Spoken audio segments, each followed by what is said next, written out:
All right, guys, so here we are taking a look at composition in photography. So really what this is how well you compose your scene, so how you set up your subjects and where you place yourself so that you end up with real quality photographs. So there are 20 different guidelines, and these are just guidelines. There's no real rules for how you should have your subjects whenever you're making your images. Some of them you will see are going to contradict each other, but that's okay. Some of them kind of work together. So you're going to see these 20, and you really have to just make a judgment call for what you think is going to work best for your photographs. So we have these 10 here, the rule of thirds, diagonals and triangles, centered and symmetrical, foreground interest for depth, frame within a frame, leading lines, patterns and textures, rule of odds, fill the frame, and negative space. And then the remaining 10, we have simplicity and minimalism, isolating the subject, shooting from different points of view, color combinations, the rule of space, left to right rule, balanced elements, juxtaposition, the golden triangle, and the golden ratio. So even though some of these have the name rule in them, they're not really rules, they're just guidelines. But the first one is probably the most common composition element or rule, and that is the rule of thirds. So with this, photographers really want to avoid placing things right in the middle of the image.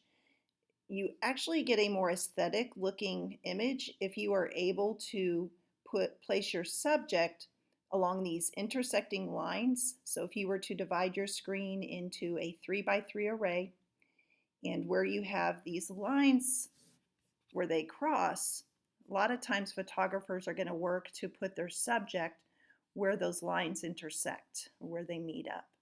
You can also notice that in these examples here, the horizon follows along one of these lines. So on this bottom picture, we have the horizon following this long horizontal line, and up here at this top image, here's your horizon here.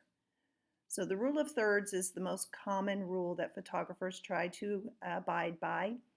And you will see on your camera sometimes when you have your display, it will put these guidelines on there for you to help you with this rule of thirds.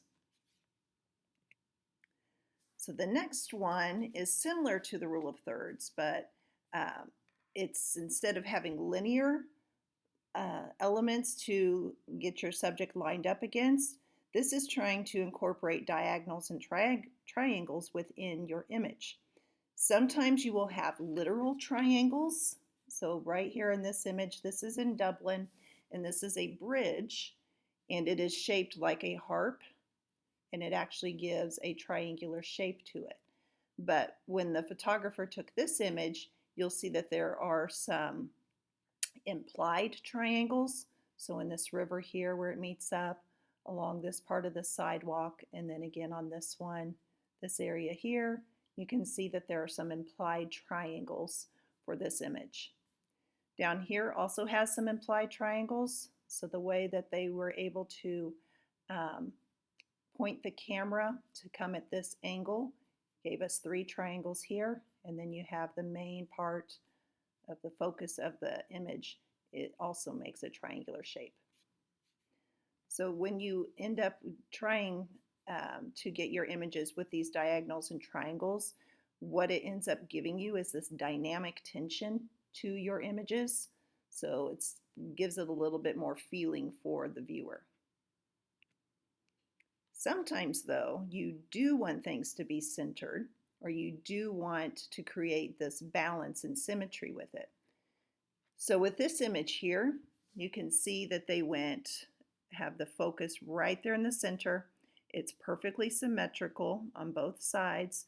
So this one did not use the rule of thirds, obviously, but it does end up coming up with a really creative image because everything is so evenly balanced. On this image here, so this has the rule of thirds with the main part of the focus of the tree being over here, but because the reflection creates the symmetry, it gives a really nice balance for the whole image. All right, foreground interest and depth. So this is again a shot from Ireland. There's that bridge from before that kind of looks like a harp and it's all triangular. And you might have noticed before on that image, I'll go back to it over here, where it has that chain in the front.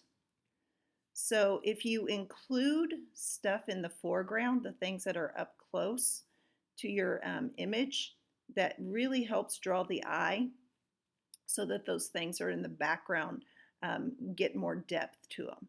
Since everything that we do take pictures of ends up being two-dimensional, but we live our world in a 3D world, this helps to give that illusion that you're actually there at that scene. So adding a little foreground interest helps your viewer, your audience, to feel like they're right there with you. So on this one here, they used a wide angle lens to help bring in that foreground interest. All right, this one's really neat. This is called framing within a frame. So people will put their pictures in frames because they want to make everything jump out at them.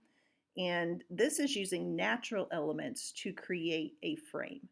So here, the photographer used this archway to frame in this area in the background. So you could use hard material, or you can use things found in nature. So on this one here, this tree acts to frame this whole cottage scene. So even though the tree doesn't come on this side or the bottom, it does still help the cottage be the focus of it because it draws the eye right in there. So you can look for natural elements for your frame or man-made elements. This one is called leading lines. And with this one, what you want to do is if you come across anything with a path, a road, a wall, you want to try to have the eye get drawn towards where the subject is. So roadways obviously are going to help draw the eye, but you've got to make sure that you're positioning yourself so that the eye will follow as though they're actually going down that road or that pathway. So they could be straight, they could be curved, but you want to try to put it, if you were to have your focus going this way, then obviously you wouldn't have that leading line for the eye to be naturally drawn to. So look for those roads and paths and how you can position yourself so that your images will have the eye drawn as though they're following along with you. Patterns and textures are real important for anything because they're so much a part of our natural world. So in graphic design, textures are really big. So in photography, they are too. So the eye is drawn to what we're accustomed to. So having the texture of a rough cobblestone road or rocks in an archway, if you're able to incorporate those into your images, then that's going to be real pleasing for the eye of your audience. So again, they won't feel like they are there with you in that image. So look for ways that you can include any patterns or textures into your final images. This one is called the rule of odds. And again, even though it's a rule doesn't mean that you have to do it. But why it works is that whenever you have an odd number of objects that you're focused on, it helps give the viewer, the audience, the opportunity to look at the whole scene. Sometimes if you have an even number, your audience has a hard time figuring where the focus is supposed to be. But when you put those odd numbered elements in there, it really helps them focus on the entire scene. So on this one here, it has 3 archways and 3 people. So that is balanced out really well. On this one here, having the 3 watering cans like that, Looks really nice and looks like a well-composed image. If you were to imagine one of these being gone, it just really wouldn't make the same picture. So try to incorporate odd numbers of subjects if possible when you are composing your image. So this one is called Filling the Frame. It's basically what it says. You are trying to fill the entire frame with whatever your subject is, leaving very little space because you're wanting the viewer, your audience, to actually focus in on that one element. So whenever they're able to do that, it helps pull out those details so that they can really view it well. So on this one here with the lion, and yeah, there could be stuff outside of here, but because we're able to focus right in on his face, that really helps put him as the main point of interest, and there's nothing distracting for the lion. This one here is Notre Dame Cathedral. So again, there's a little bit on the edges, but that is the main focus. So they're trying to fill the frame with the cathedral. Sometimes you end up doing this post-production, so after you take your pictures and you put them in Photoshop, you might decide to go ahead and crop and get right in on that subject and cut out all those extra elements that aren't needed. So this is the opposite. So before you were trying to fill the frame with your subject, this is leaving negative space or blank area around your subject. So empty space is going to, again, help focus in on your subject. So you could either go all the way in, fill the space, or make sure that there's not a lot of distraction around your subject, and that makes it really pop out and add emphasis to your image. So you can see on both of these, the leaf really pops out, and this one incorporates texture as well with the road, and then the leaf really stands out. So kind of with negative space is this next one called Simplicity and Minimalism. And on this one here, so you are focusing in on one area. You have some negative space on this image here, but there's, this obviously isn't going to be negative space, but it's very simple. There's not a lot to distract on the background for this image because your focus is drawn right to that tree. And you do have that leading line that pulls you right in where you can follow down towards the tree. Sometimes we're going to use macro lenses so that we can get really close and zoom in on our subject. So this part here, just zooming in on a leaf and catching those water droplets that are on it. And then we have the background leaves are all blurred out, creates a really striking image. So simplicity and minimalism is another good one that you could try. This one is fun, isolating the subject. So this is if you are going to do more portraits. So you really want to focus on one individual, and very similar to the last one with the leaf, where the background image is all blurry and what's in the foreground is what is in focus and crisp and clear. So you want to use a wide aperture, which we'll work on those later, but you want to have that background being blurry so that you're right here on your subject in the front. Changing your point of view. So sometimes you have to get down low or get up high and take your images from different height levels than when you were just standing up. So on this image here, they had to get there in the water and get down low in order to get this view where the creek is coming right at you, to get that movement captured in the image. This one here, obviously they had to get up real high in order to take this picture of the Eiffel Tower from a different viewpoint than if they were, say, standing down here and getting it straight up. So you have to consider how you can change your point of view, getting down all the way down, laying down on the ground, getting on your knees, standing up tall, getting on a chair. There's lots of different ways to change your point of view, but you should always try to make sure that you're looking at images from different perspectives to see which one is going to give you the best uh, look that you're going for. All right, color combinations. This is something that is incredibly important in graphic design, fashion design, art, interior design. You have to be aware of how colors work together.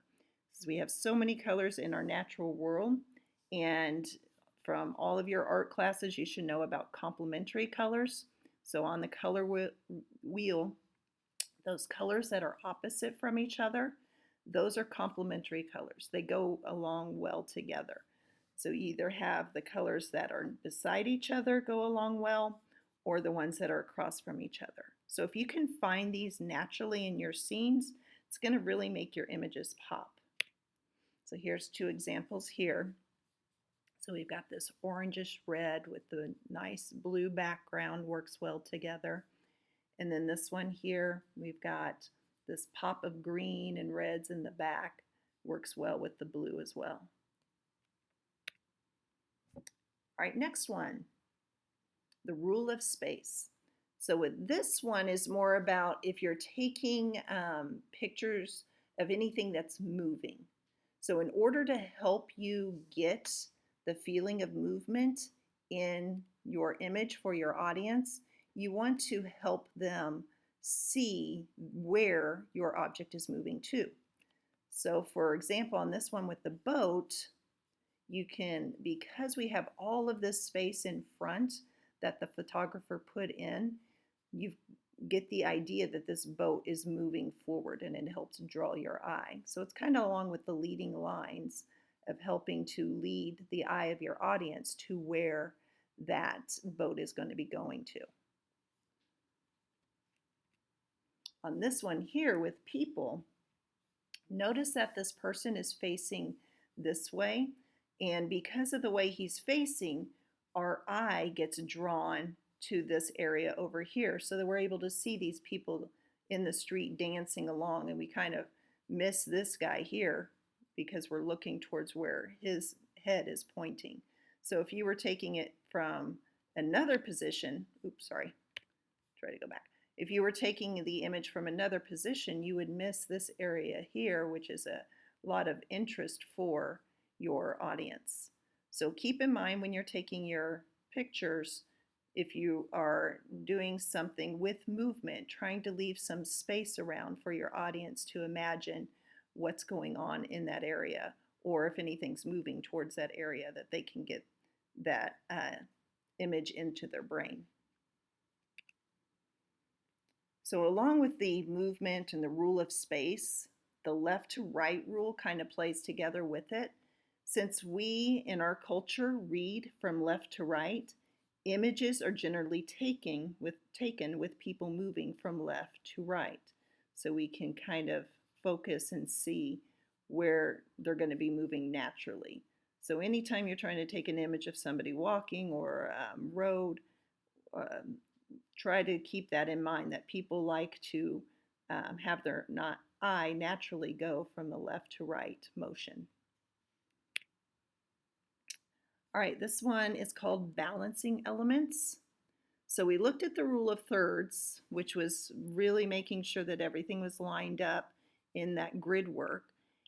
And you can do that, but sometimes when you do, you end up leaving the scene unbalanced. So if you're trying to focus on one area and you're doing that rule of thirds, you want to make sure that you're able to angle yourself or change your position so that you have something that's in the background that's going to balance it out. So you see in both of these images here, these lampposts are in the foreground. That's what's in our rule of thirds. And then there's something just as equally in the background to help balance. Oops, sorry guys, I keep hitting the button. To help balance each element out with each other. So see if you can work on balancing your elements when you take your pictures. This one is fun. This is called juxtaposition. And just the name, juxtaposition, is a fun name. But really what it is when you include two or more elements in a scene that either complement each other or contrast with each other. And it's really fun to help tell a story with juxtaposition in your pictures. So this one here, you've got this nice little French restaurant over there, and then you've got this old beat up car in the front. This one is real fun because it looks as though the cat's face is taking over for the kid's face there. And then this one here, where you have the magazine, the mouth smiling, is in the perfect position for the lady who's reading it. So juxtaposition is really fun, and it's a way to get some interesting pictures for your audience. All right, now we have the golden triangle. So the golden triangle incorporates triangles, kind of like we looked at with the triangles and diagonals. However, with this one, how you accomplish it is you have a diagonal drawn from one, or an imaginary diagonal drawn from one corner to the next, and then you have a line that creates a 90-degree angle. And you try to get your focus for your image to go within those lines. So you see on this one here with the waterfall is kind of following along with that line there. And then you've got this section. So you've got this nice little separation from this section and this section here. Same for over here. So you got this little foggy scene, and the main part is over here in this section. And then here on this busy street with the lights moving and cars going by in a blur. So we have it separated at this angle over here, this diagonal, and then you have your other main elements on this section here. So that is the golden triangle. All right, last we have the golden ratio. So the golden ratio, it's actually math. So it is when two quantities, if their ratio is the same as the ratio of the sum to the larger of the two quantities. So there's actually a mathematical formula for this. But really what it is things that we see in nature. And you might have seen a Fibonacci spiral before. It's really old. It's been around for quite a while. So they think that the Greeks came up with the idea for this. So over 2,400 years ago. It is something that is widely used in art, in architecture. It was used a lot during the Renaissance era. So here are some examples of the golden ratio. So what you end up getting is this spiral effect and these rectangles that you can incorporate within them as you spiral out. So as far as photography, keep doing that. As far as photography goes, it basically helps guide the eye. If things are positioned in the golden ratio, it guides the eye in that spiral effect. So here we have this snowboarder in this section here, and then you can see the movement and how the eye kind of goes in this spiral motion. These two people here, so this kind of goes against the rule of thirds because now we have two people instead of three, but you can kind of imagine that these two people are having a conversation, so it looks natural for two people to be together in that sense. And then you come out from where they are and you have all these other elements that fill the scene. This one here, we have this castle over here in the foreground, and then it comes out into a much bigger scene. And this here is the inside of a mollusk shell. And this is, like I said, the golden ratio, the Fibonacci spiral is found in nature in a lot of elements, like in a snail's shell. And so if you were to cut open a mollusk, then you would also get that spiral look.